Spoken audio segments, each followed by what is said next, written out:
York, I'm Chris Hayes. The President of the United States, the Commander-in-Chief of America's Armed Forces, stands ready to dispatch the U.S. Armed Forces at the behest and direction of a foreign prince. He has, over the weekend, via Twitter, essentially pledged the entirety of American military might in the service of a man who he seems devoted to almost above any other world leader, in stiff competition with Vladimir Putin. The man, of course, is Saudi Arabia's Crown Prince Mohammed bin Salman, known as MBS. In the wake of the news that two major Saudi oil facilities were attacked over the weekend, the Houthi rebels in Yemen have claimed responsibility. The U.S. and the Saudis say it was Iran behind it. Meanwhile, President Donald Trump basically announced on Twitter, "You tell us what to do, my Crown Prince, and we shall do it for you." Now, to be clear, the U.S. has had a close relationship with the Saudis for decades upon decades under Republicans and Democrats, but what has happened under this administration is on a whole other level. Let's just review for a second. The very first international trip that Donald Trump took as president was to Saudi Arabia, breaking with decades of precedent, in which the first trip is usually Canada or Mexico. And you remember on that trip, do you remember the orb and the sword dance? I mean, who else would Donald Trump be willing to do that with? President Trump has issued, in his entire time as president, he's issued 5 vetoes, and 4 of them have been to protect the Saudis. He has bumped up weapons sales to the Saudis. He has defended the Saudis as they have created the worst humanitarian crisis in the world in Yemen. The United Nations says 10 million Yemenis are, quote, one step away from famine. Members of Trump's administration have defended them and praised and laughed and smiled with them after they hacked to death a columnist for an American newspaper.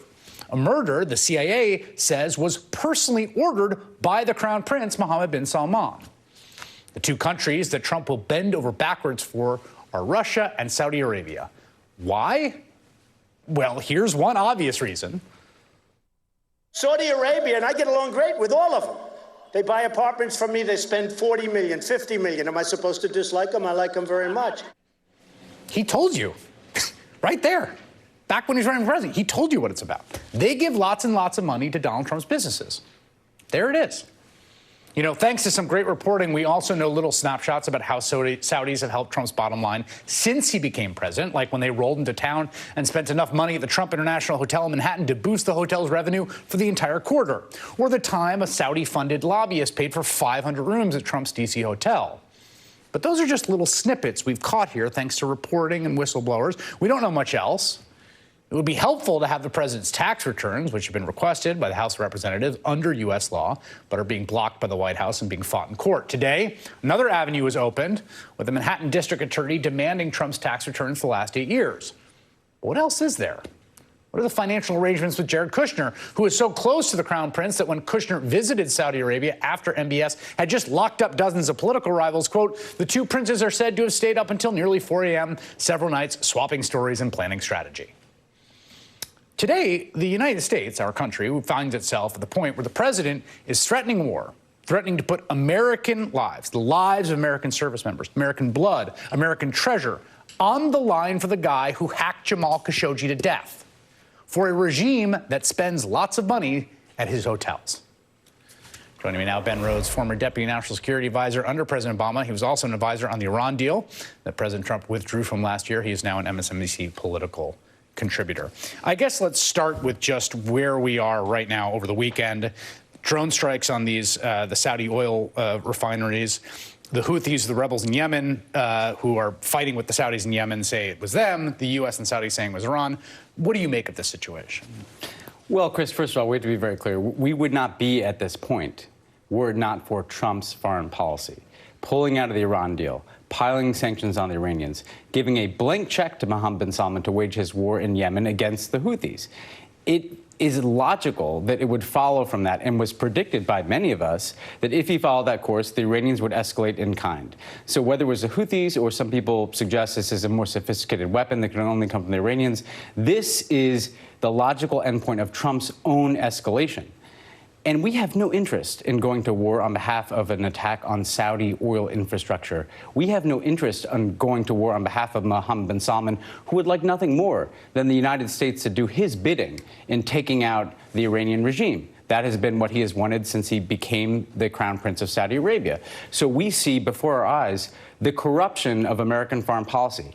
we are being asked to do something that is not in our interest, that the American people would not support.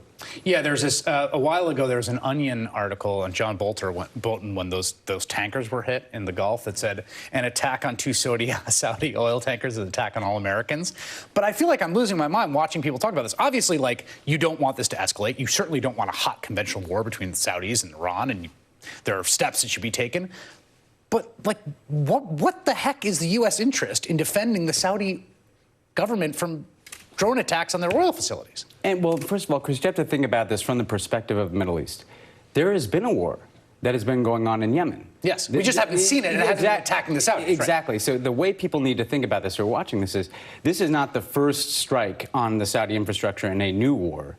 This is part of a war that has been ongoing since Mohammed bin Salman became crown prince against the Houthis in Yemen, that has led to the deaths of tens of thousands of people, famine that puts millions of lives at risk. When we were at the end of the Obama administration, what were we trying to do? We had an Iran deal in place to prevent Iran from getting a nuclear weapon and provide a foundation for some capacity to have diplomacy with Iran. We also went to the Saudis and urged them to open a channel with the Iranians. We said, you do not want this proxy war to escalate all across the region, in part because it could draw us in, and in part because you can't win that proxy war. Nobody can win. Everybody will lose if this escalates. And what did they do? They said no. Mohammed bin Salman had recently become the crown prince and the defense minister. He wanted to show how tough he was. The place he wanted to do that was in Yemen.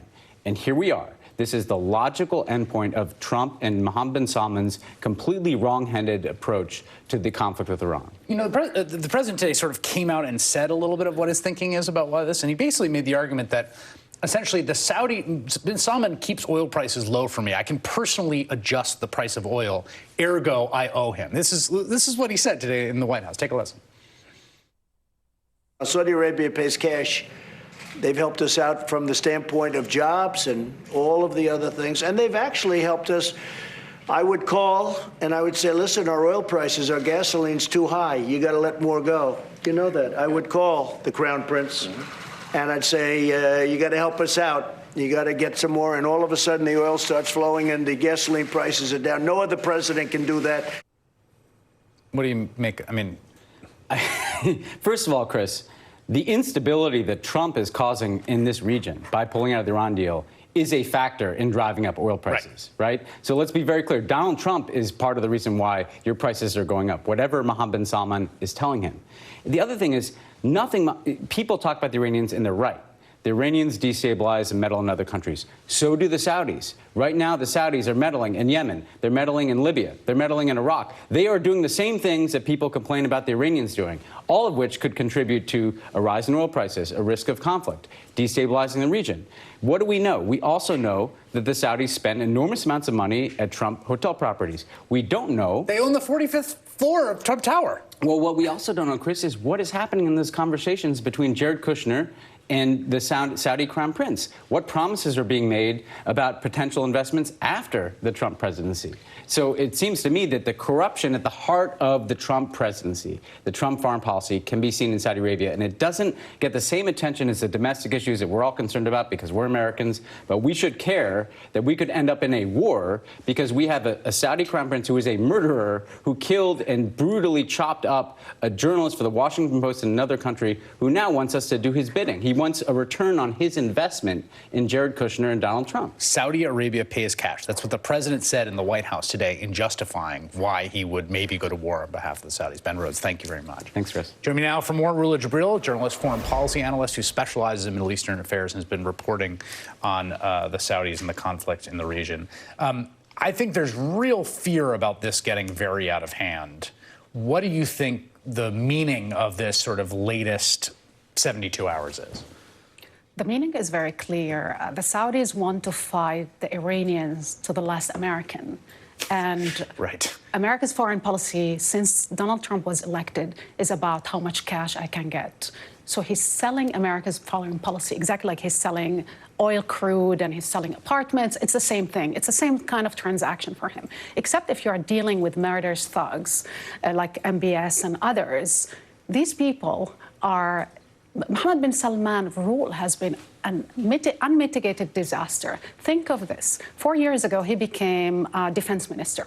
His signature policy was the war in Yemen. He started bombing to oblivion the poorest country in the Middle East. He started bankrolling when he understood he cannot win. Al-Qaeda, the extremist element of Al-Qaeda in Yemen, are fighting with Mohammed bin Salman. So our allies, U.S. allies in Yemen, are actually hardcore jihadists. If this does not scare you, it should scare you even more than ever, because Donald Trump, while inviting the Taliban a week before 9/11, he is actually selling the Saudis weapons that actually they are transferring to Al-Qaeda elements in Yemen to fight on their behalf. And now he wants America's air power to be basically the air power for Al-Qaeda, who is operating on the ground in Yemen. Look at this picture. If that doesn't remind you of Afghanistan in the 80s, what does? There's people will say, and I think rightly, that the U.S. foreign policy has always sort of bent over backwards to the Saudis. Obviously, the key strategic interest is how much of the world's oil supply they control. That's a fact from the days when FDR first made his pact with the sort of House of Saud through the Bush administration to now. As someone who covers this region, what is different about this administration's treatment of the Saudis versus previous? It's totally different. It's not anymore about America's interests. It's not anymore about oil, because America itself has sufficient oil and gas now that it can be independent from the Middle Eastern market. However, our relationship is about Donald Trump and Jared Kushner and how much money personally they're getting from MBS. MBS is very clear. He's as transactional, as thuggish as it can be. He can butcher Jamal Khashoggi, and then he get advice from Jared Kushner. He's basically dictating America's foreign policy. It was the other way around. We were dictating to the Saudis what they needed to do before, whether in the issue of the Palestinians, whether in the issue of radicals and others. I think President Obama was tough.